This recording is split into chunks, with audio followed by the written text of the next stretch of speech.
আসসালামু আলাইকুম রহমতুল্লাহ। প্রিয় শিক্ষার্থীগণ, আজকে আমরা জানবো সংখ্যা হিসাবে ইসিম তিন প্রকার। তো সংখ্যা হিসাবে ইসিমও যে তিন প্রকার হয়, এটা যদি আপনার জানা না থাকে তাহলে অবশ্যই আপনার ফেলের সাথে এটা প্যাচ লেগে যাবে।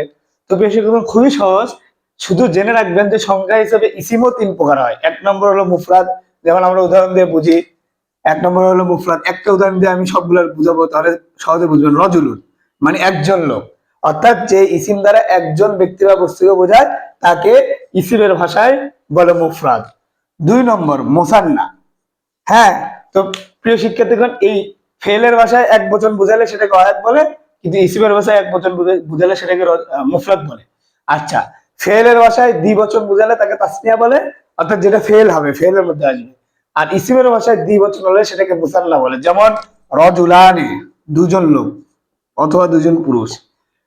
আর যে ইসিম দ্বারা দুইয়ের অধিক ব্যক্তি বা বস্তুকে বোঝায় তাকে জমা বলে, যেমন রজুলুনের জমা আর জুলুন পুরুষগণ, অথবা রিজালুন, সরি আর জুলুন না, রজুলুনের জমা রিজালুন হবে, আমি একটু মিস্টেক করেছি এখানে, রিজালুন অর্থাৎ পুরুষগণ। তো প্রিয় শিক্ষার্থীগণ, এটা খুবই সিম্পল, এটা মনে রাখলে আসলে ফেলের সাথে আপনাদের কোনো সময় প্যাচ লাগবে না। আমি ইসিমের আলামত বলতে এগুলো বুঝিয়ে দিয়েছিলাম যে ফেল আসলে কখনো তাসনিয়া বা মুসান্না হয় না। ফেলের ভিতরে যে ফাইলটা থাকে সেটাই কি হয়, তাসনিয়া বা মুসান্না হয়। আপনাদের মনে থাকার কথা। তো আশা করি এটা খুব কঠিন বিষয় না, এটা আপনাদের মনে থাকবে। আচ্ছা,